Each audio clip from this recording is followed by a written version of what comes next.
إن الحمد لله نحمده ونستعينه ونستغفره ونعوذ بالله من شرور أنفسنا ومن سيئات أعمالنا.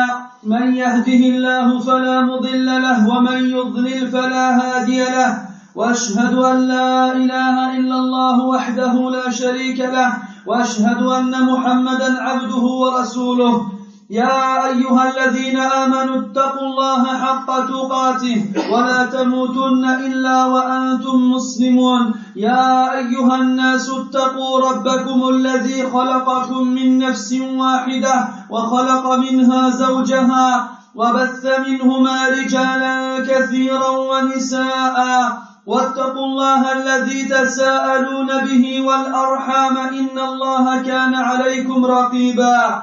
يا أيها الذين آمنوا اتقوا الله وقولوا قولا سديدا يصلح لكم أعمالكم ويغفر لكم ذنوبكم، ومن يطع الله ورسوله فقد فاز فوزا عظيما.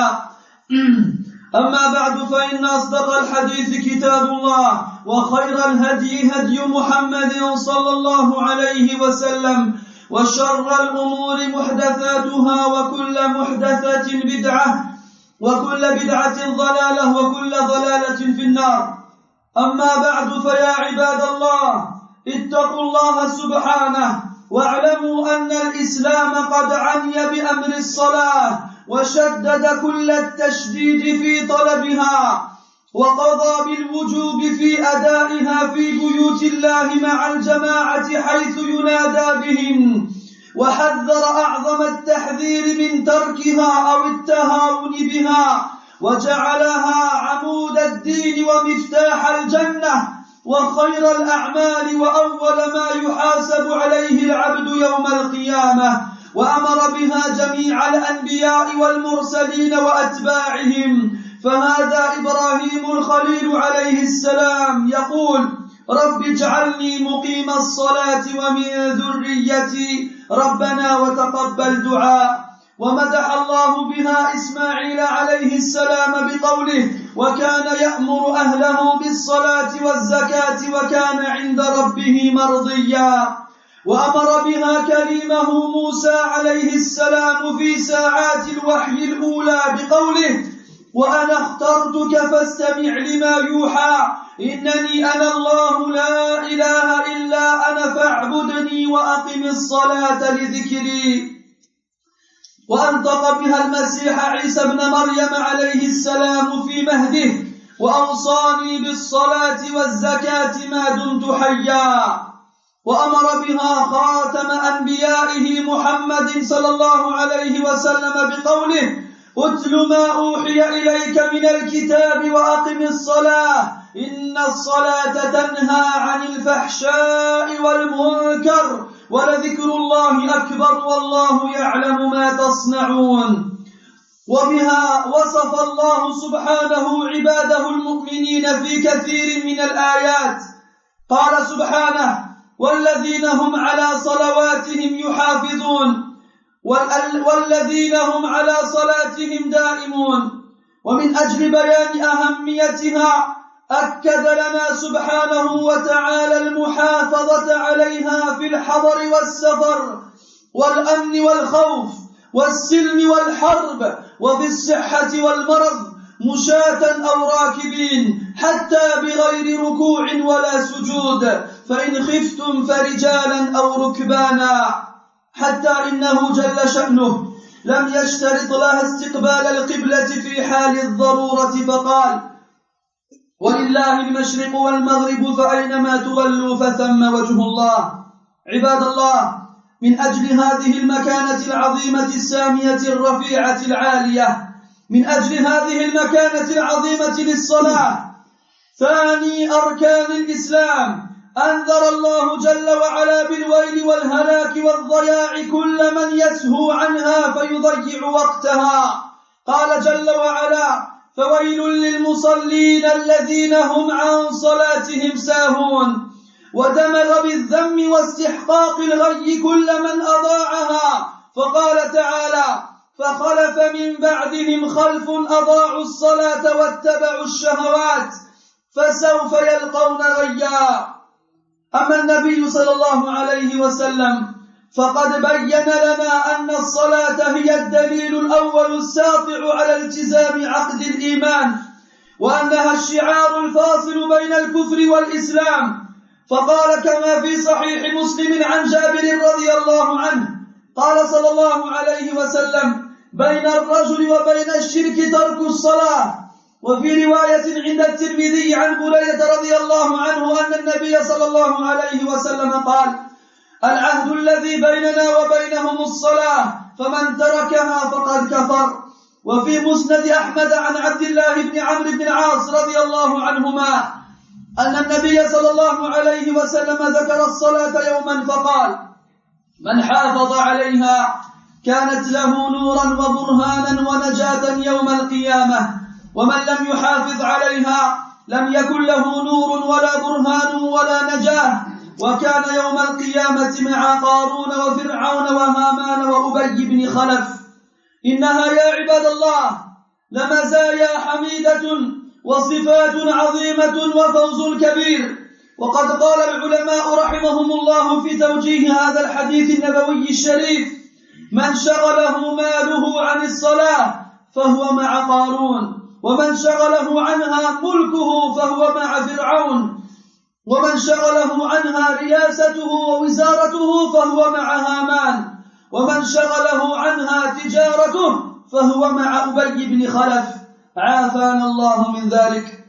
عباد الله، اعلموا رحمكم الله أن الهدف الأساس من كل العبادات هو امتثال أمر الله تبارك وتعالى وأداء حقه وشكر نعمائه التي لا تعد ولا تحصى، وأن الله جل وعلا غني عن عباده كل الغنى، وأن ما يتعبدنا به فإنما هو لصلاح أنفسنا ويعود علينا بالخير في حياتنا الروحية والمادية الفردية والجماعية والدنيوية والأخروية، غير أن الإنسان القاصر المحدود قد يخفى عليه كثير من حكمة الله جل وعلا، ولكن يبقى شعار المؤمن دوما: سمعنا وأطعنا غفرانك ربنا وإليك المصير. عباد الله، إن من الحكم من الصلاة عباد الله، إن الحكمة الأولى من الصلاة هي تذكير العبد بخالقه الذي أوجده من العدم وأبرزه إلى حيز الوجود المشاهد، فقال تعالى: وأقم الصلاة لذكري. والحكمة الثانية أن الله جل وعلا كرر الصلاة 5 مرات في اليوم لتكون للمسلم زادا روحيا يتطهر بها من غفلات قلبه وأدران خطاياه. وقد مثل النبي صلى الله عليه وسلم هذا المعنى كما في صحيح البخاري عن أبي هريرة رضي الله عنه أن النبي صلى الله عليه وسلم قال: أرأيتم لو أن نهرا على باب أحدكم يغتسل فيه كل يوم 5 مرات فهل يبقى على بدنه من درنه شيء؟ قالوا: لا. فقال صلى الله عليه وسلم: كذلك مثل الصلوات 5 يمحو الله بهن الخطايا.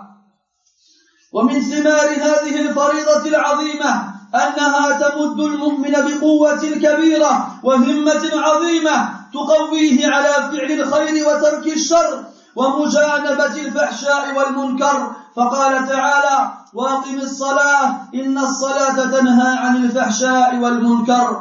ومن حكمة الصلاة أيضا عباد الله أنها تمد المؤمن بقوة روحية نفسية تعينه على مواجهة متاعب الحياة ومصائب الدنيا وما ينتابه من كدر ومكابدة ونصب ووصب، فقال تعالى: واستعينوا بالصبر والصلاة وإنها لكبيرة إلا على الخاشعين. قال الشيخ السعدي رحمه الله: أمرهم الله أن يستعينوا في أمورهم كلها بالصبر بجميع أنواعه، وهو الصبر على طاعة الله حتى يؤديها، والصبر عن معصية الله حتى يتركها، والصبر على أقدار الله المؤلمة فلا يتسخطها. فبالصبر وحبس النفس على ما أمر الله بالصبر عليه معونة عظيمة على كل أمر من الأمور. ومن يتصبر يصبره الله سبحانه.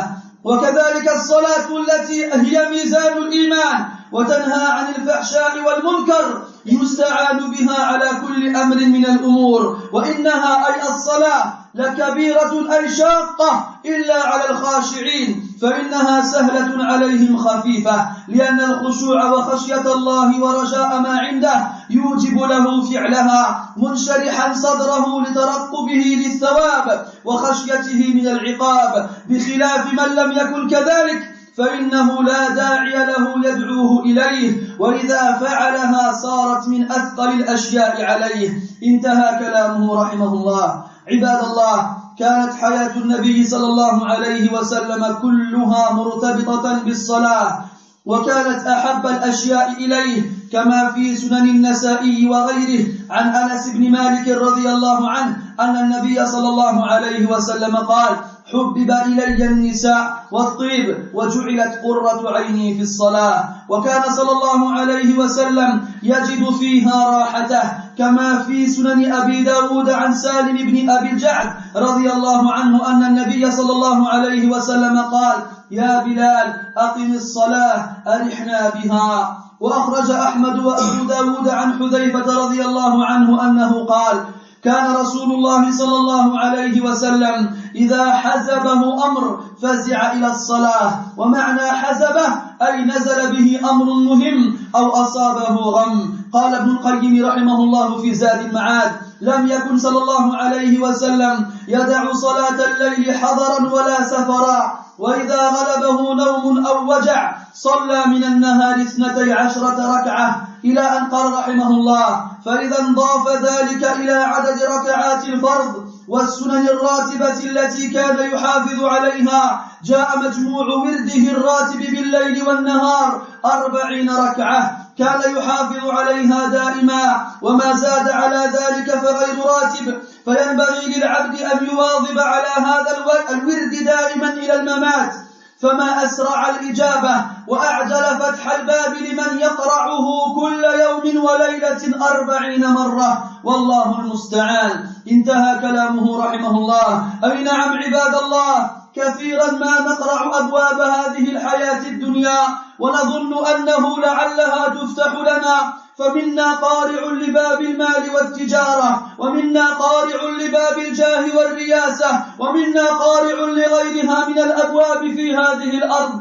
لكن هل فكرنا في قرع أبواب السماء؟ إن قرع أبواب الخلق لن يجدي لك نفعا، ولو فعلوا ما فعلوا كائنا منهم من كان، ما لم يكن لك شأن مع أبواب السماء. فالزم هذا الباب تنل بذلك غاية العزة والرفعة، وإن خذلك الأقربون واقفلوا في وجهك الأبواب، فالله سبحانه يقول: ادعوني أستجب لكم. يقول ابن القيم رحمه الله: من أدمن قرع الباب يوشك أن يفتح له، فاقرع أبواب السماء يا عبد الله. بارك الله لي ولكم في القرآن العظيم وفي أحاديث سيد المرسلين، ونفعني وإياكم بما فيهما من الآيات والذكر الحكيم. أقول ما تسمعون وأستغفر الله.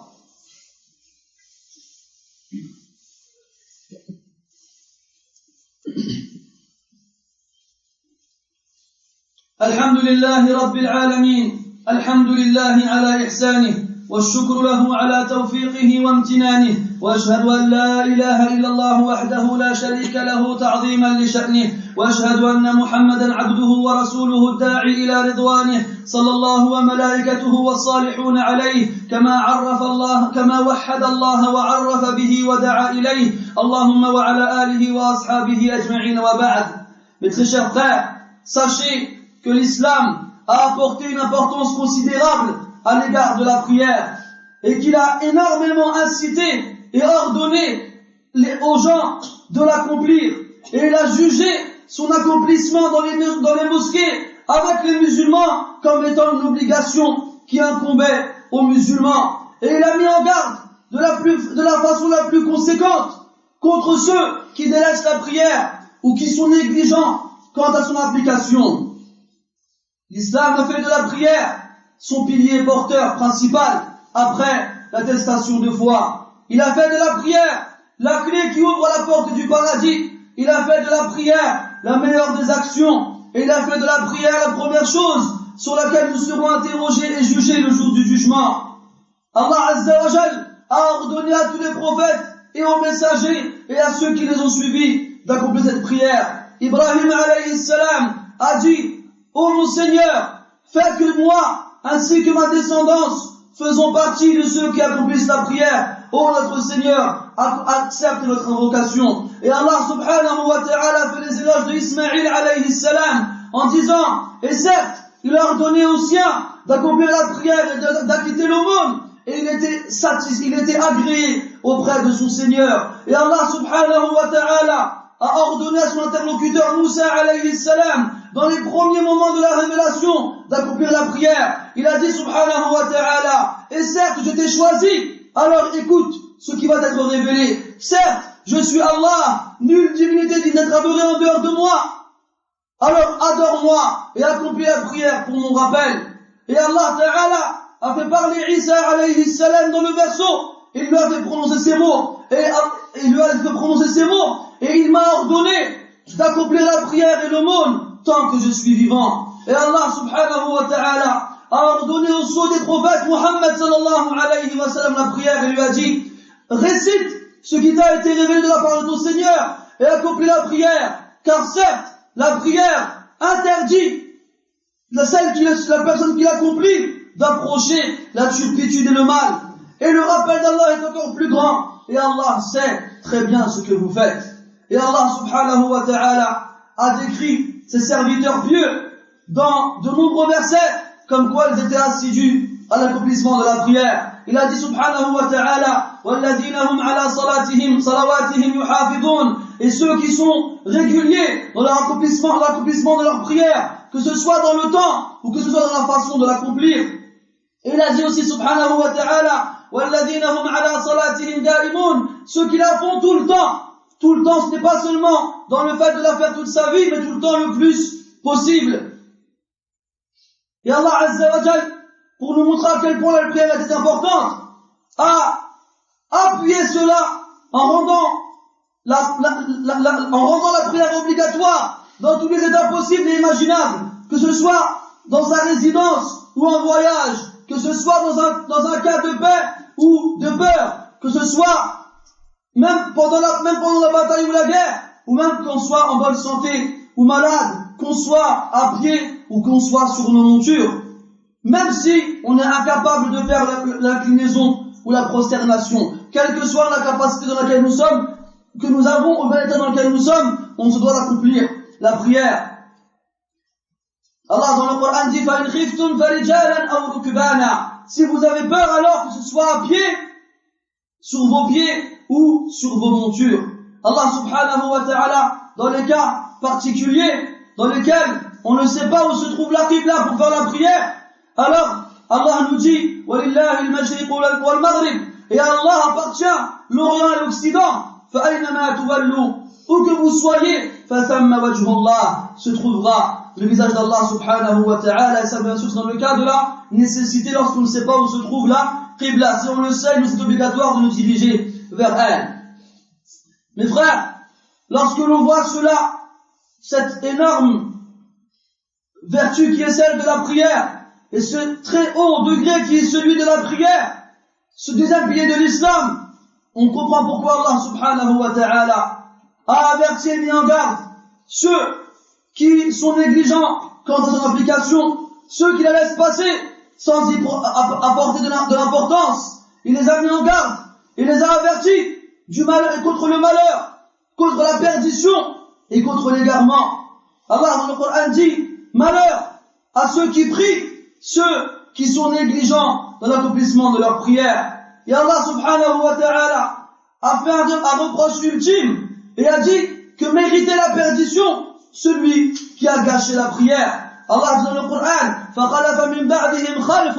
Vinrent après eux une génération أَضَاعُوا الصَّلَاةَ, qui gâchèrent la prière, وَاتَّبَعُوا الشَّهَوَاتِ, et qui suivirent leur passion. فَسَوْفَ يَلْقَوْنَ غَيًّا. Certes, bientôt, ils rencontreront Al-Ghayy. Et certains savants ont dit que le Ghayy était le monde d'un fleuve en enfer, très profond et très nauséabond. Quant au prophète sallallahu alayhi wa sallam, il nous a lui aussi montré à quel point la prière était importante. et quelle était la preuve irréfutable de la présence de la foi dans le cœur du croyant, et quel était aussi le symbole catégorique qu'il y avait entre la mécréance et la foi. Le prophète sallallahu alayhi wa sallam a dit, il y a entre l'homme et l'association et la mécréance le délaissement de la prière. Et dans une version du hadith, le prophète alayhi salam, la différence qu'il y a entre nous et eux est la prière. Celui qui la délaisse a certes mécru. Et le prophète a dit alayhi salam, un jour qu'il évoquait la prière à ses compagnons radiyallahu anhum, il leur a dit, celui qui est assidu quant à l'accomplissement de la prière, elle sera pour lui une lumière et une preuve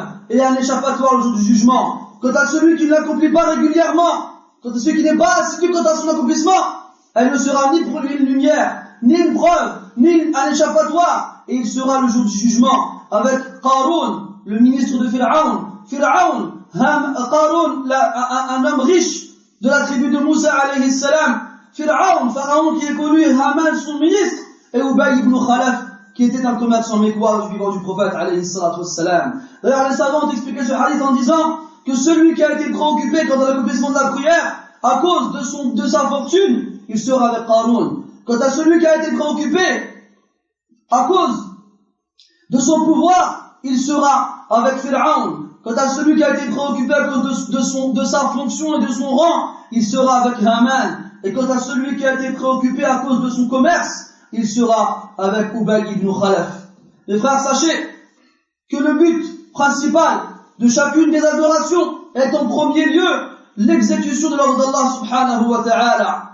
Et ensuite, le fait de remercier Allah jalla wa ala pour les innombrables bienfaits qu'il nous donne tout le temps. Et en sachant qu'Allah jalla wa ala est à l'abri du besoin de ses serviteurs. Il n'a absolument pas besoin d'eux, ni de leur adoration. Et le fait qu'il nous ordonne de l'adorer de cette façon, c'est pour notre bien à nous. Et que c'est que nous qui profitons réellement du bien, de ces choses-là, dans notre vie spirituelle ou matérielle, pour notre propre personne ou notre société, que ce soit pour ce monde d'ici-bas ou de l'au-delà.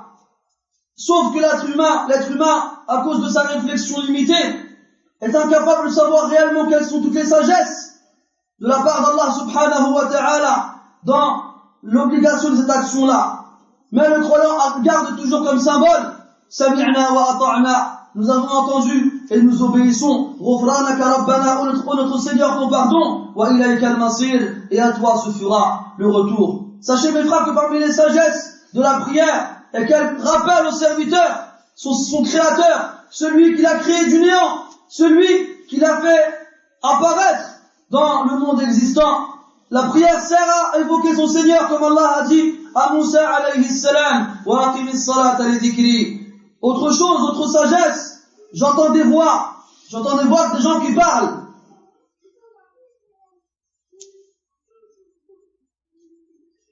À la seconde sagesse, le fait qu'Allah tabaraka wa ta'ala ait répété la prière dans son accomplissement, les rendus obligatoires, la rendue obligatoire plusieurs fois dans la journée, 5 fois, afin qu'elle soit pour le musulman un bagage spirituel par lequel il se purifiera des insouciances de son cœur, ainsi que de la saleté de ses péchés.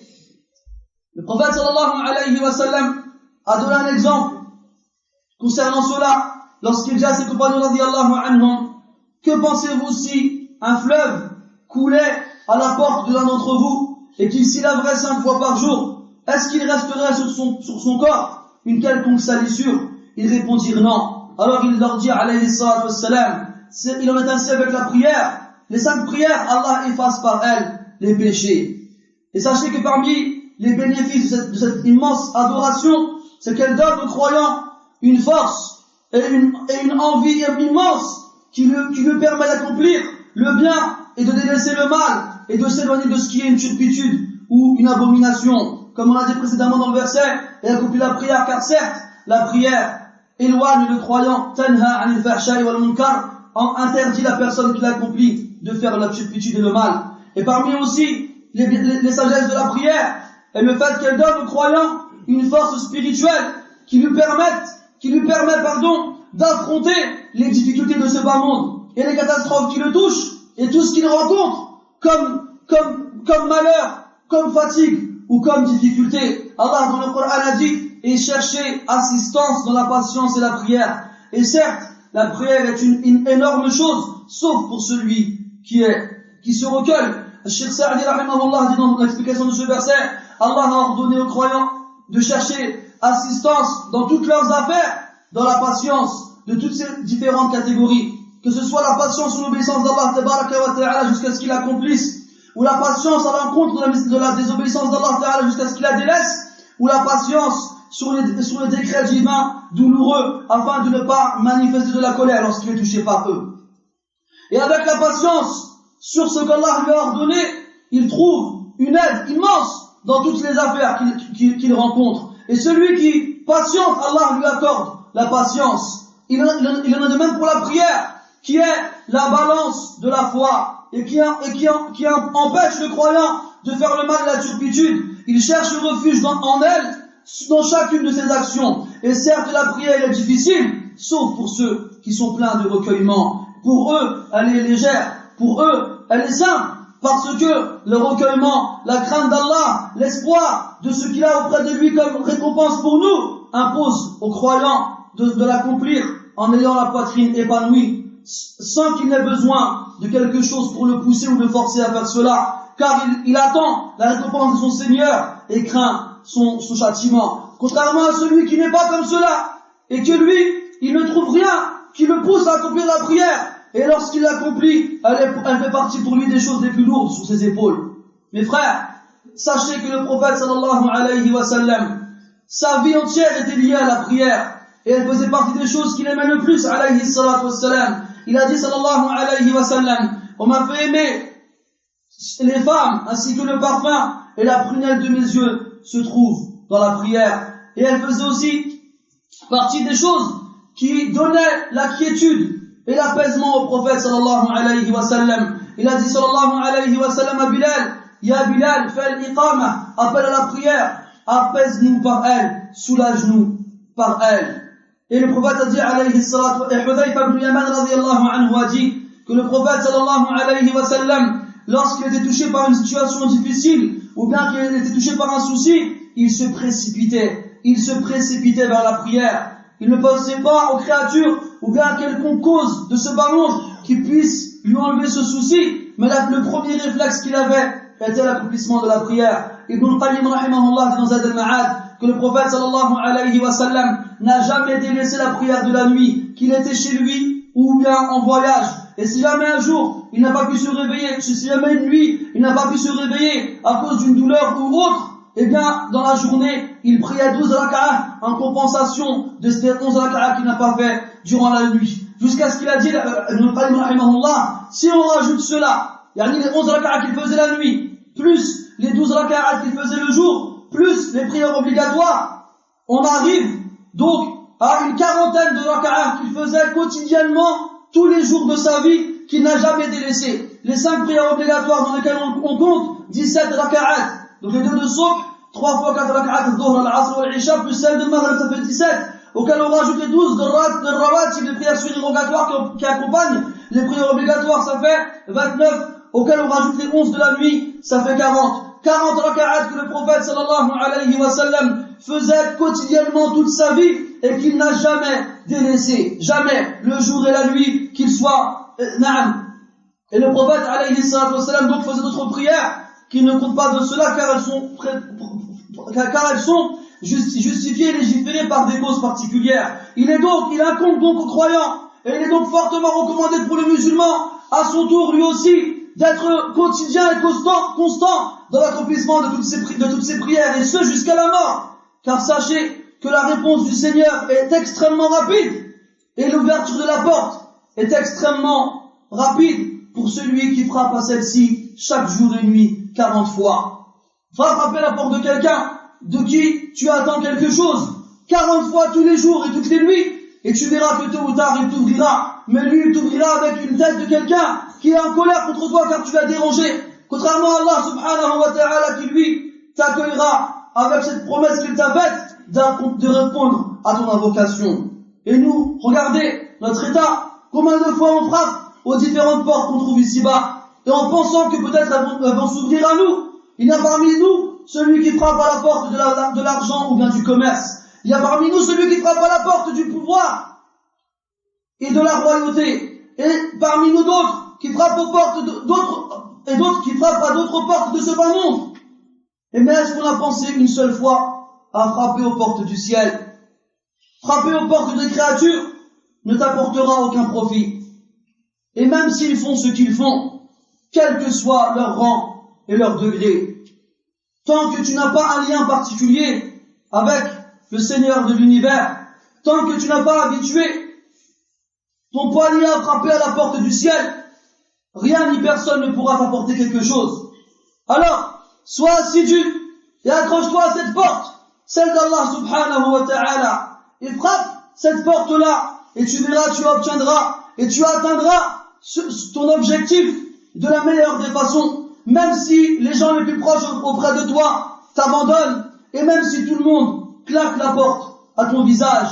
Allah subhanahu wa ta'ala dit, invoquez-moi, je vous répondrai. Ibn al-Jawzi rahimahullah a dit, as-tu vu cet enfant, ce petit garçon, cette petite fille, qui s'accroche à son père en lui demandant un bonbon ou bien un fruit qui lui a fait plaisir, et le père qui lui dit non, alors l'enfant il se met à pleurer et à insister, et le père il continue à dire non, mais l'enfant aussi il est têtu, alors il continue à insister, il pleure, jusqu'à ce que son père, il lâche et il lui donne ce qu'il lui demande. Eh bien, fais pareil avec Allah subhanahu wa ta'ala, demande et insiste et pleure et accroche-toi et frappe à sa porte, et Allah tabaraka wa ta'ala te donnera ce que tu demandes. Ibn al-Qayyim rahimahullah a dit, celui qui est régulier dans le fait de frapper à cette porte, bientôt ou tard, on lui ouvrira cette porte-là. Alors frappe aux portes du ciel. Nas'alullah tabaraka wa ta'ala بأسمائه الحسنى وصفاته العلى أن يصبرنا عند البلاء وأن يجعلنا من الشاكرين عند النعماء. اللهم اجعلنا ممن إذا أذنب استغفر، وممن إذا أعطي شكر، وممن إذا ابتلي صبر. اللهم آتنا في الدنيا حسنة وفي الآخرة حسنة وقنا عذاب النار. اللهم اجعل قلوبنا متعلقة بك، واجعل نفوسنا مطمئنة لأمرك. اللهم اجعل خشوعنا في صلاتنا ولا في غيرها يا رب العالمين. اللهم آت نفوسنا تقواها وزكها أنت خير من زكاها، أنت وليها ومولاها. اللهم إنا نسألك الهدى والتقى والعفاف والغنى. اللهم إنا نسألك تقواك. اللهم أذقنا برد عفوك. اللهم أذقنا برد عفوك وأسعدنا بتقواك، واجعلنا نخشاك حتى كأننا نراك. وصلى الله وسلم وبارك على محمد وعلى آله وأصحابه أجمعين، والحمد لله رب العالمين. وقوموا إلى صلاتكم يرحمكم الله.